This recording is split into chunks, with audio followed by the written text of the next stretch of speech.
Hi, welcome to Calibre Investments quarterly investment briefing for January 2023 for the December quarter. So not much has changed really, which is a good thing for some people. The main issues are really inflation and are we going to go into a recession from the central banks trying to head off inflation, and if we do go into a recession, are we going to have a hard landing or a soft landing? So inflation numbers are still ticking along. The US has ticked downwards a bit, mainly from the supply side issues resolving themselves a bit. Shipping costs, fuel prices and so on are actually starting to come down, but there are still some persistent elements of the inflation numbers like food and vegetables, which are still humming along at quite high levels, especially in places like New Zealand and the upper North Island, where we've had this horrible weather. We're all growing web feet from how sodden the ground is, but obviously that is not good for fruit and vegetables. So inflation is still persistent and at uncomfortably high levels, as you'll see in the numbers. And so that's the issue that the central banks are trying to combat. For example, the Bank of England was forecasting 13% inflation this winter. Luckily, we've had a milder winter than was forecast, and those gas prices, which are the obvious problem, especially with the war in Ukraine, actually have been softer because of that warmer winter. So the inflation outlook isn't as bad, but it's still ticking along in the 10 to 11% range, which is obviously a pretty horrendous number if that continues. So the central banks have been raising interest rates to try and head off inflation, and those numbers now are starting to get high. This is one of the steepest periods in terms of interest rates rising in history, and so the jury's a little bit out as to how and what that impact is going to be in terms of those higher interest rates. So the US actually, the economic growth has been somewhat stronger than was anticipated. Last time we spoke, it looked like they might have been heading into a bit of a recession at that stage, but the growth numbers have been ticking along not too badly.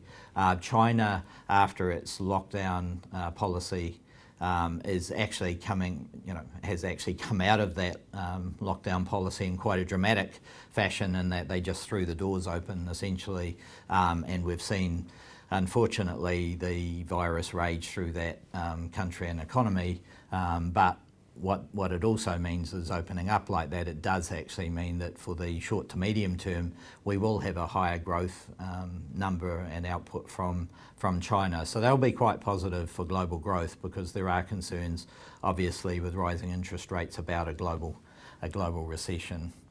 So the Fed funds rate obviously has been rising at a rapid rate. And it is having some impact on the housing market in the US. Our central bank here, the Reserve Bank of New Zealand, has also been raising rates at quite a dramatic rate, and so the curve looks really steep in terms of those interest rate rises. We're forecast to see quite a few mortgages roll over onto those new higher interest rates. The news has been full of the impact that's going to have on the average household, and so that's where the jury's out. We don't know what sort of impact that's going to have, but clearly things are going to slow down. So that's where the hard landing versus the soft landing. Just to cover that again, the hard landing is where you get a lot of business failures, a lot of unemployment, and so a lot of actual damage to the economy and a lot of disruption, obviously, not only in the economy but in people's lives as well. So it can be quite a tough period to go through. We went through one of those in the early 90s, where we had 12% unemployment, a lot of business failures, very, very soft property market and so on. So we're obviously wanting to avoid that. That's where people are hoping that we can have a soft landing where unemployment might tick up a bit. Not great for those people impacted, but generally in the economy you're not getting those vast numbers of business failures, and the property market hangs in there, and we're not getting into trouble too much in terms of the bank balance sheets as well. So the other tool that the central banks are using is that they have been, when they were doing quantitative easing, they were buying a lot of bonds. Now the central banks around the world are actually trying to reduce that balance sheet. So they've stopped buying those bonds and they're letting those bonds roll off as they mature. And so in New Zealand, we're looking at around about $5 billion a year for that. In the US, they're actually doing $97 billion US a month on that, and that's well north of New Zealand's GDP in about 2 months, just to put that in context. So we are really getting a tightening in terms of the economic conditions, and so that's where we're at in terms of the policy. Unemployment, that's the big issue, is that labour markets around the world have been very tight.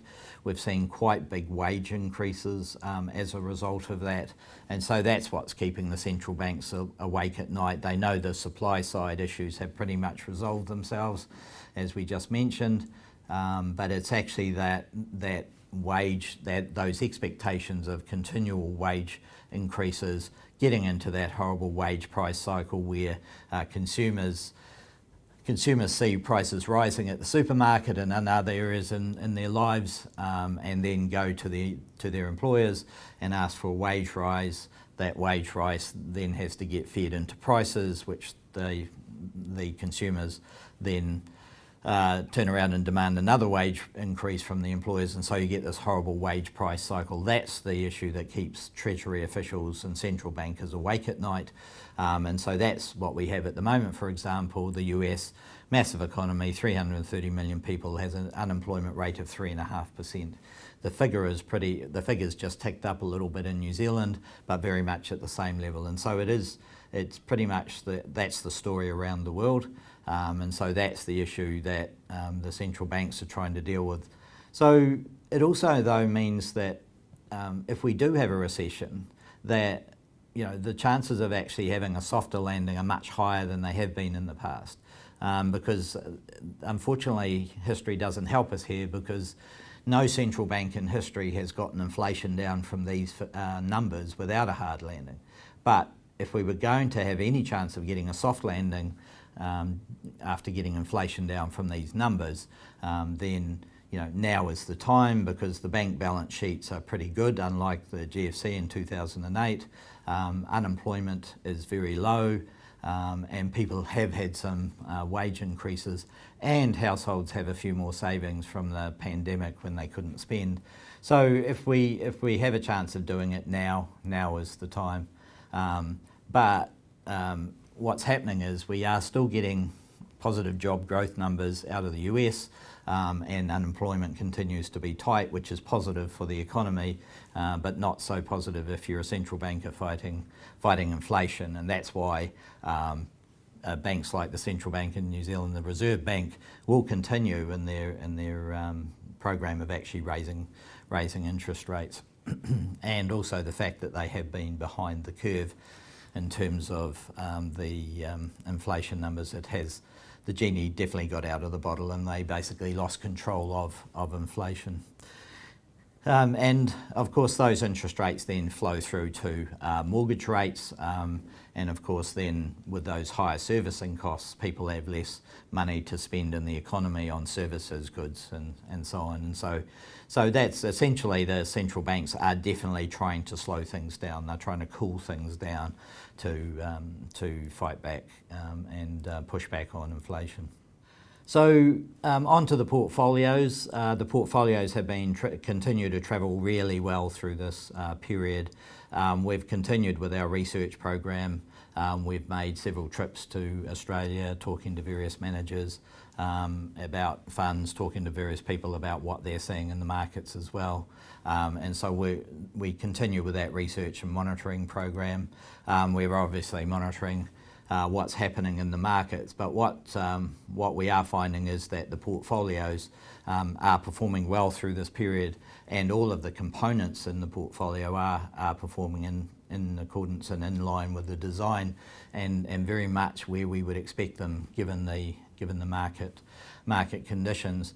And that comes about from that from the level of research. For example, we have multi-strategy funds as components in the portfolio. They're actually performing quite well in this environment. That's what they're supposed to do.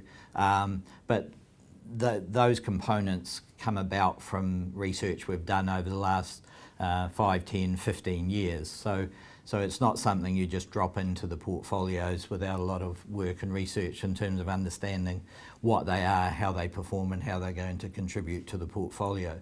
So there's elements like that in our deliberate currency exposures that are adding quite positively to the portfolios as they travel through this period. And as I say, all of the components are performing quite nicely in terms of what they're supposed to be doing during this period. And we're getting really good feedback from clients. Some of them have been expecting much worse results given what they're seeing in the media and other KiwiSaver funds and so on. And they're pleasantly surprised when they're looking at the performance of the portfolios, which is great. So also over the medium to long term, these portfolios are well positioned going forward. So, we have seen some exposures out there in the marketplace where, as we've mentioned before with Warren Buffett, when the tide goes out, you start to see who's swimming naked. And a few people are starting to see now that the types of assets you hold, the types of holdings you have in the portfolios are quite important. And it's not just a matter of hanging in there for the long term and waiting for it to come back and so on. You have to have the right sort of research, strategy and policies and components that then combine effectively. So that's becoming quite apparent. So we're quite happy, the clients are quite happy, and the portfolios are going well, and they are very well positioned for the next period that we're coming into. We're starting to see some reports out of the US, which is very much expected, about earnings concern. So they've gone through the period where there was an adjustment for the rising interest rates, and now they're adjusting to the idea that a recession might cause earnings in these companies and these shares to fall. But our portfolios are very well positioned for that, and we don't foresee any issues or problems in that regard at all. Yeah, so as I said at the beginning, not a lot of new news to report. Inflation is the issue. Central banks are pushing back hard, and the portfolios are well positioned now and going into the next stage in the medium and long term. So thanks for joining us. We'll be doing more of these, of course, and we'll catch you next time. Thanks, bye.